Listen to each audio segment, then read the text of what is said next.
20 கோடி பேர் மக்கள் வறுமையில் இருக்கிறார்கள் என்றால் 20 கோடி மக்கள் தொகை உள்ள நாடு மொத்தமே 5 நாடுகள் தான். 6வது நாடு 20 கோடியை தாண்டவில்லை. ஆகவே இந்த 20 கோடி மக்கள் என்ன சார், நீங்க கைது பண்ணுங்க, எங்களுக்கு அதை பத்தி கவலை கிடையாது. கைது பண்ணுங்க, பேசுறதை தடுக்கிறீங்க, பேசி முடிக்கிறேன். என்ன அமித்ஷாவே இறங்கலையே, அமித்ஷாவே இறங்கலையே, பேசி முடிச்சேன். நானே சொன்னேன் இந்த ஆட்சிக்கு எந்த குந்தகமும் வராது, காவல்துறைக்கு எந்த அவப்பெயரும் வராதுன்னு. அமித்ஷாக்கு கொடுக்கிற மரியாதை எங்களுக்கும் கொடுங்க. ஒன்றிய அரசு, ஒன்றிய அரசு, அமித்ஷாவே, அமித்ஷாவே மன்னிப்பு கேள், மன்னிப்பு கேள், அமித்ஷாவே மன்னிப்பு கேள், திரும்பி போ, திரும்பி போ, அமித்ஷாவே திரும்பி போ, go back, go back, அமித்ஷாவே go back, அமித்ஷாவே go back, வாழ்க வாழ்க வாழ்கவே, அம்பேத்கர் வாழ்கவே, ஒழிக ஒழிக ஒழிகவே, அமித்ஷா ஒழிகவே, மன்னிப்பு கேள், மன்னிப்பு கேள், அமித்ஷாவே மன்னிப்பு கேள், அமித்ஷாவே மன்னிப்பு கேள், அமித்ஷாவே மன்னிப்பு கேள். எல்லோரும் காவல்துறைக்கு ஒத்துழைப்பு கொடுங்கள்.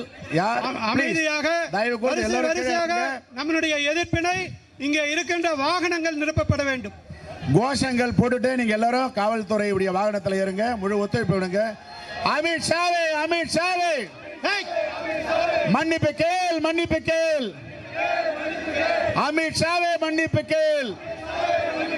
Go back, go back, அமித்ஷாவே go back, அமித்ஷாவே go back, மன்னிப்பு கேள், மன்னிப்பு கேள், அமித்ஷாவே மன்னிப்பு கேள்.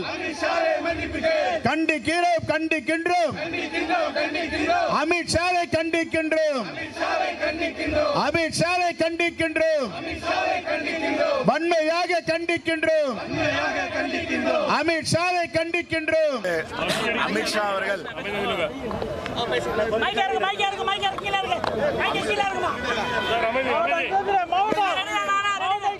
அமித்ஷா அவர்கள் நாடாளுமன்றத்தில் புரட்சியாளர் அம்பேத்கரை இழிவுபடுத்தி பேசியதை கண்டித்து இன்று கருப்பு கொடி ஆர்ப்பாட்டத்தை ஜனநாயக முறையில் நாங்கள் நடத்தி கொண்டிருக்கிறோம்.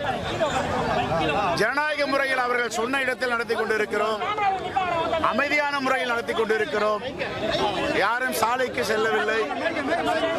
மிகவும் அமைதியான முறையில் எங்களுடைய எதிர்ப்பை பதிவு செய்திருக்கிறோம். ஆனால் காவல்துறை ஏன் இப்பொழுது கெடுபிடி காட்டுகிறார் என்று வருத்தம் அளிக்கிறது, கவலை அளிக்கிறது. மைக்கை சுவிட்ச் ஆஃப் செய்வதெல்லாம் மிகவும் வருத்தம். இந்த வருத்தத்தை என்னால் எப்படி வெளிப்படுத்துவது என்று தெரியவில்லை. எவ்வளவு ஒத்துழைக்க முடியுமோ, எவ்வளவு ஜனநாயக முறையில் இந்த ஆர்ப்பாட்டத்தை நடத்த முடியுமோ நடத்தி கொண்டிருக்கிறோம். எதற்கு இவ்வளவு பெரிய கெடுபிடி? அவர் இன்னும் விமான நிலையத்தில் இறங்கவில்லை. இறங்காத முன்பாக முடிக்க வேண்டும். மைக்கை அணைக்கிறார்கள், ஒயரை பிடுங்குகிறார்கள், பிடிச்சு தள்ளுவது, தள்ளு முள்ளு, இதெல்லாம் ஏற்றுக்கொள்ள முடியாது. இது உண்மையிலே வருத்தத்தை அளிக்கிறது. இதை நீங்கள் தான் சரி செய்து கொள்ள வேண்டும். இதை உங்களிடத்தில் விட்டு விடுகிறேன். எங்களை விட அமைதியான முறையில் இந்த தேசத்தை பாதுகாக்க வேண்டும், இந்த தேசத்தை அமைதி ஏற்படுத்த வேண்டும் என்று விரும்புவர்கள் முதன்மையானவர்களாக நாங்கள் இருப்போம். ஒரு நல்லாட்சி நடந்து கொண்டிருக்கிறது. இதற்கு எந்தவித கலங்கமும் வரக்கூடாது என்றுதான் எங்களுடைய அடிப்படை பார்வையே. ஏன் எங்களை இப்படி நாளாந்தரத்து மக்கள் மீது நடத்துகிறார்கள் என்ற வருத்தம். இதை சொல்றதுக்கு வார்த்தைகள் இல்லை. ரொம்ப சங்கடப்பட்டு தான் நாங்க இந்த போராட்டத்தை முடிச்சிருக்கோம். எதற்காக இந்த ஆர்ப்பாட்டம்? ஏன் இந்த ஆர்ப்பாட்டம்? ஜனநாயகத்தை காப்பாற்றுவதற்காகவும், இந்த தேசத்தில் ஜனநாயகம் வாழ வேண்டும், சர்வதிகாரம் சாக வேண்டும். இதுதான் எங்களுடைய குறிக்கோள். சர்வதிகாரத்தை முன்னுக்கு நிறுத்தி ஜனநாயகத்தை பின்னுக்கு தள்ளுகின்ற ஒரு பாசிச ஆட்சி பாஜக ஆட்சி. இந்த ஆட்சியின் உள்துறை அமைச்சராக இருப்பவர் நாடாளுமன்றத்திலே பேசும் பொழுது எதற்கெடுத்தாலும் நீங்கள் அம்பேத்கர் அம்பேத்கர் என்று சொல்லுகிறீர்களே என்று இழிவுபடுத்தி பேசுகிறார். உடனே நாடாளுமன்றத்தில் உள்ள ஜனநாயகவாதிகள் அனைவரும் கொந்தளித்து எதிராக குரல் எழுப்பினர். ஆனால் எதையும் கண்டு கொள்ளாத, எதையும் பொருட்படுத்தாத பாஜகவுடைய அமைச்சர்கள், குறிப்பாக உள்துறை அமைச்சர் அமித்ஷா அவர்கள், நீங்கள் அம்பேத்கர் அம்பேத்கர் என்று சொல்லுவதை விட பகவான் பகவான் என்று சொன்னால் உங்களுக்கு மோட்சம் கிடைக்கும் என்று இழிவுபடுத்தி பேசியிருக்கிறார். இந்த அம்பேத்கர் இல்லை என்றால் அமித்ஷா போட்டிருக்கின்ற பேண்டும் இருக்காது, ஜிப்பாவும் இருக்காது, எங்கேயாவது மாடி மேய்ச்சிட்டு இருந்திருப்பார். இந்த அம்பேத்கர் இல்லை என்றால்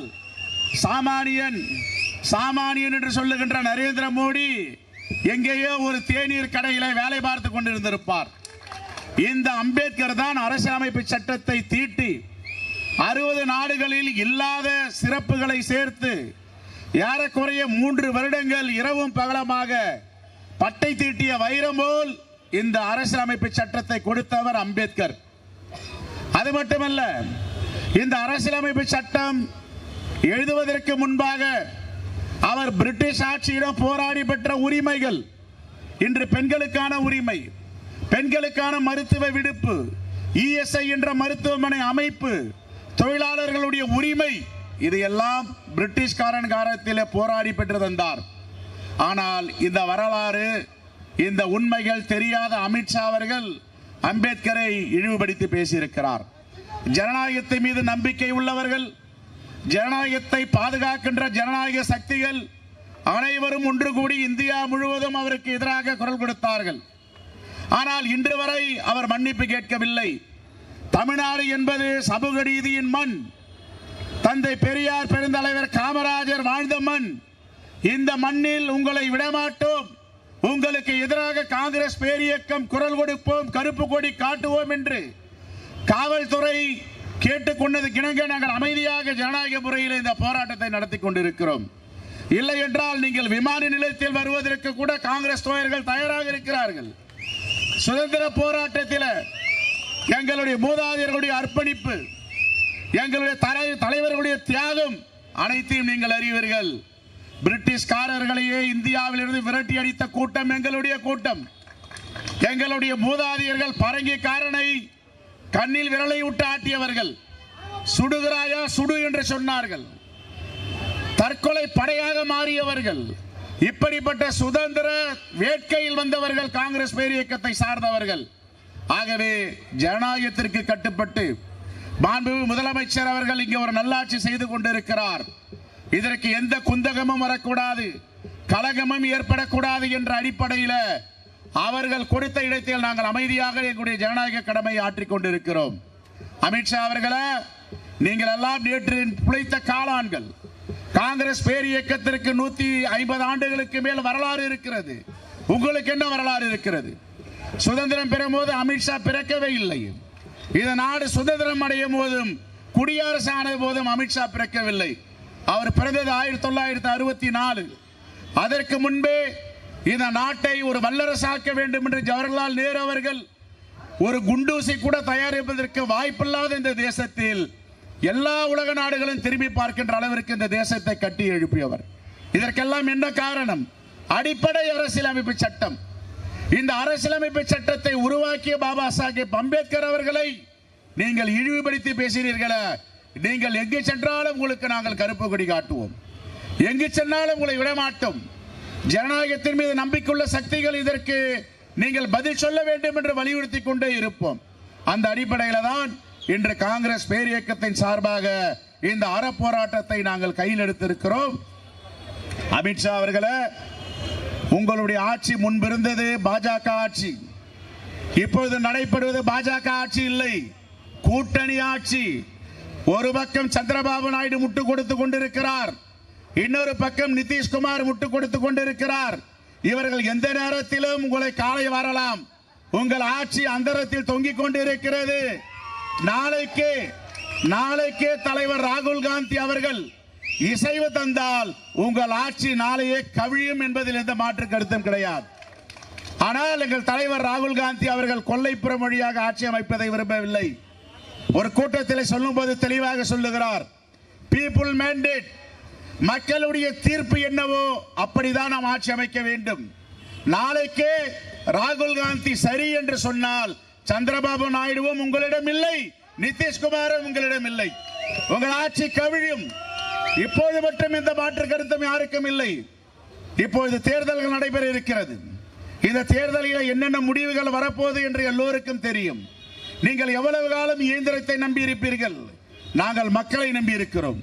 இயந்திரத்தை நம்பி இருக்கிறது பாஜக, மக்களை நம்பி இருப்பது இந்திய தேசிய காங்கிரஸ். இது மக்களுக்கான இயக்கம். நாங்கள் இந்த கட்சியை ஆரம்பிக்கும் பொழுது 1885 ஆண்டு எந்த அரசியலுடைய அதிகாரத்தை கைப்பற்ற வேண்டும் என்று ஆரம்பிக்கவில்லை, ஆட்சியை கைப்பற்ற வேண்டும் என்று ஆரம்பிக்கவில்லை. மகாத்மா காந்தியடிகள் ஒருபோதும் கொல்லைப்புற வழியாக இந்த தேசத்திற்கு விடுதலை பெற வேண்டும் என்று நினைக்கவில்லை. தீவிரவாதத்திற்கு எதிராக இருந்தவர், அகிம்சையை முன்னிறுத்தியவர். இந்த உலகத்திலே ஒரே நாடு ஆயுதங்கள் இல்லாமல் சுதந்திரம் பெற்றது என்றால் அது இந்திய திருநாடு என்ற வரலாற்றை காங்கிரஸ் பேர் இயக்கம் பெற்றிருக்கிறது. இப்படிப்பட்ட தேசத்தை கட்டமைத்தவர்கள் நாங்கள், உருவாக்கியவர்கள் நாங்கள். இந்த தேசத்திலே விடுதலை அடையும் போது எந்தவித நிராயுதபாணியாக இருந்தவர், எந்தவித ஆதாரமும் கிடையாது. எல்லாவற்றையும் பிரிட்டிஷ்காரர்கள் எடுத்து சென்று விட்டார்கள். ஆனால் ஒரு தனி மனிதனாக ஜவஹர்லால் நேரு அவர்கள், காங்கிரஸ் தலைவர்கள் இந்த தேசத்தை கட்டமைப்பதற்கு பாடுபட்டு உருவாக்கி இருக்கிறார்கள். ஆங்கிலத்தில் சொல்லுவார்கள், கரையான் கட்டி வைத்தால் கருணாகம் உள்ளே பூரும் என்று. அந்த அடிப்படையில் எங்களுடைய காங்கிரஸ் தலைவர்கள் கட்டி எழுப்பிய இந்த தேசத்தை நீங்கள் இப்பொழுது ஆண்டு கொண்டிருக்கிறீர்கள். எப்படி ஆண்டு கொண்டிருக்கிறீர்கள்? மாதம் வருடம் 15 லட்சம் கொடுப்போம், ஒரு வாக்காளருக்கு 25 லட்சம் கொடுப்போம். என்னென்ன திட்டங்களை நீங்கள் உண்மைக்கு புறம்பான வாக்குறுதியை கொடுத்தீர்கள், இதுவரை நிறைவேற்றி இருக்கிறீர்களா? இதுதான் இந்த தேச மக்களுடைய கேள்வி. மகாராஷ்டிரால 7,26,00,000 வாக்கு இருக்கிறது என்றால் அந்த மக்கள் தொகைக்கு அதிகமாக வாக்குகள் அங்கே பதிவு செய்யப்பட்டு இருக்கிறது என்ற ஒரு செய்தி இன்று வந்திருக்கிறது. மக்கள் தொகை எவ்வளவோ அதற்கு கம்மியாகத்தான், குறைவாகத்தான் வாக்குகள் பதிவிடப்படும்.